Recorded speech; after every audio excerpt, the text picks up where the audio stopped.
this is, I don't know.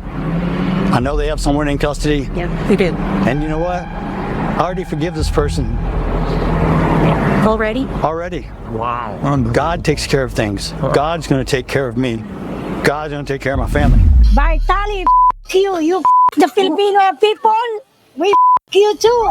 Two countries, two criminals, two completely different outcomes. In the Philippines, a Russian-American streamer harasses locals and is facing years in prison. I think that hearing the civil trial, I think it's civil criminal, maybe it's criminal, it will maybe last 2 to 3 years.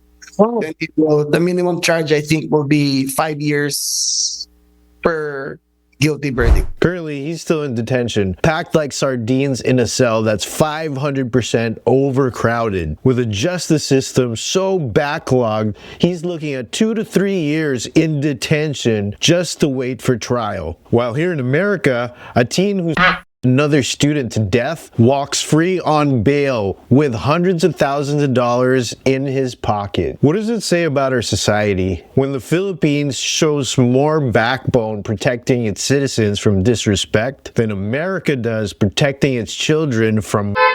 The contrast couldn't be more stark, and today I'm going to be breaking down this mind-blowing double standard that nobody wants to talk about. Thanks for tuning in to the 9/10 podcast, where possession is 9/10 of the law. Go ahead and hit the like button and subscribe if you're new. So if you watched my last video about Vitaly, the Russian-American streamer who thought harassing Filipinos for content was a good idea, and if you didn't know yet, he's in some serious trouble. If you haven't seen that breakdown, go ahead and watch it over here. This guy went to the Philippines and decided to film himself threatening to rob an elderly woman. I'm gonna fucking rob you if you keep walking away.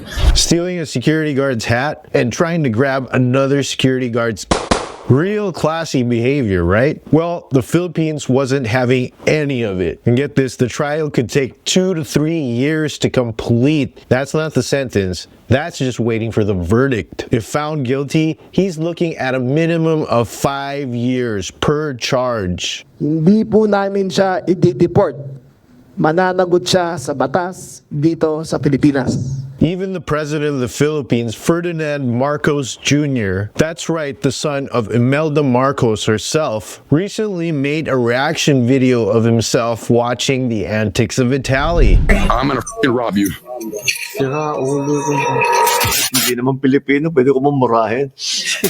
And let me tell you, if the president has a reaction video of your crimes, you're proper Now you might be thinking, isn't this a bit harsh for some disrespectful behavior? Maybe. But the Philippines is sending a clear message. You come to our country, you respect our people, period. Meanwhile, here in America, we have a completely different story unfolding. Let me tell you about Austin Metcalf and Karmello Anthony. Austin Metcalf was a 17-year-old track star in Frisco, Texas. By all accounts, a good kid with a bright future. On April 2nd, at a high school track meet, he had a confrontation with another student, Karmelo Anthony, who was sitting in the wrong team's tent. According to the police reports and multiple witnesses, when Austin asked Karmello to leave, Karmello said, "Touch me and see what happens," while reaching into his bag. While Austin either touched or grabbed him, Karmello pulled out a knife, Austin in the chest, and ran away. Austin died in his twin brother's arms. Let that sink in. When police caught up with Karmello, he immediately admitted to this,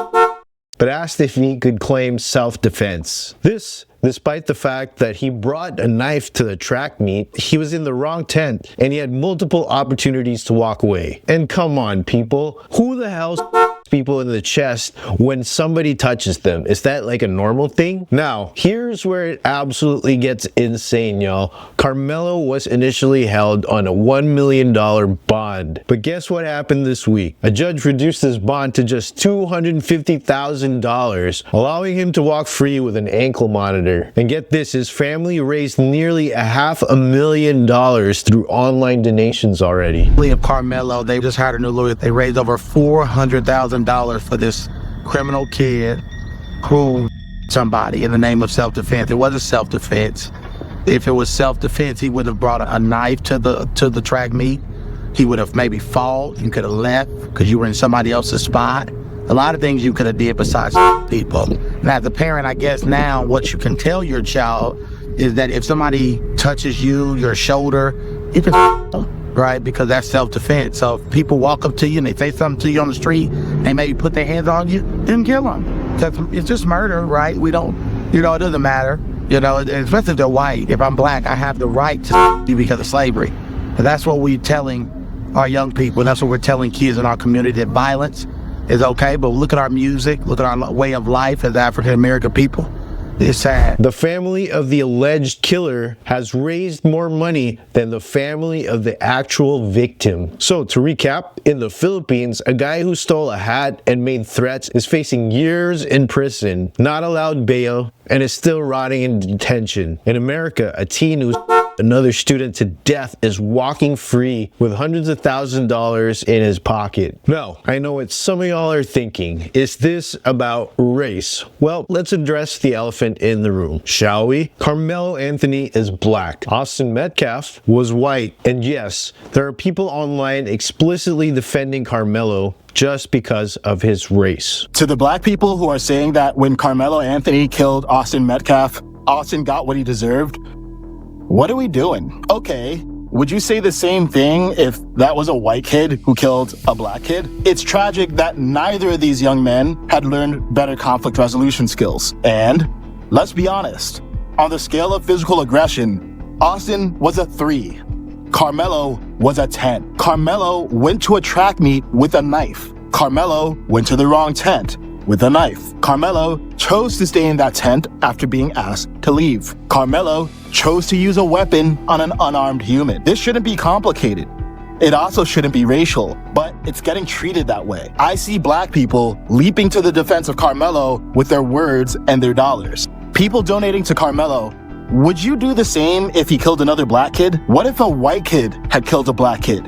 Would you donate to the white kid then? If we didn't know the races of the people involved, what would you do? And that's the $1 million question. If the races were reversed, would we see the same outcome? Would we see $500,000 raised for a white student who's the black student? Would we see the same bond reduction? No, I think if that happened, the cities of America would be burned down. And that's not justice, y'all. That's a double standard. What's fascinating is these two cases highlight a fundamental difference in cultural values. In the Philippines, there's a strong sense of national pride and dignity. When the Filipino president said, "We must fight the bullies," he was expressing a sentiment that resonates deeply with all Filipinos. That disrespect to one Filipino is disrespect to all. Meanwhile, in America, we seem to have lost the plot completely. We've become so divided along racial and political lines that even a clear-cut case of violence becomes a battleground for identity politics. And it's not just this case. Look at what's happening with foreign students who organize campus riots and stop Jewish students from attending classes. Look at how some politicians want to return deported MS-3 gang members back into the country. It's like we've forgotten that a functioning society needs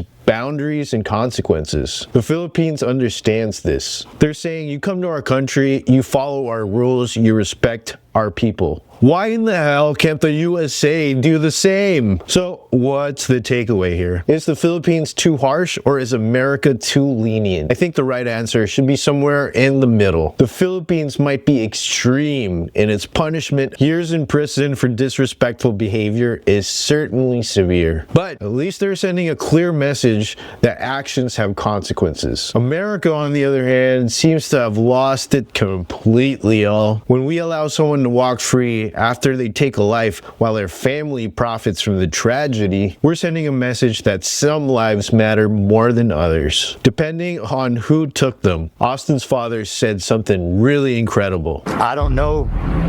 I know they have someone in custody. Yeah, we did. And you know what? I already forgive this person. Already? Already. Wow. God takes care of things. God's going to take care of me. God's going to take care of my family. That's the perspective we should all have. This isn't about race or politics, it's about justice and human decency. The Philippines might be going too far in one direction, but America is clearly going too far in the other direction. Until we can find a middle ground where justice is truly blind, where your race, your politics, or your social media following doesn't determine your punishment, then are we really a nation led by laws, or are we just a nation led by our feelings? Thanks for tuning into the 9/10 podcast, where possession is 9/10 of the law. Go ahead and hit the like button and subscribe. Let me know in the comments, what do you think? Is the Philippines too harsh, or is America too lenient, or both? Thanks for watching, and remember, a society that doesn't protect its citizens from harm isn't much of a society at all. Peace.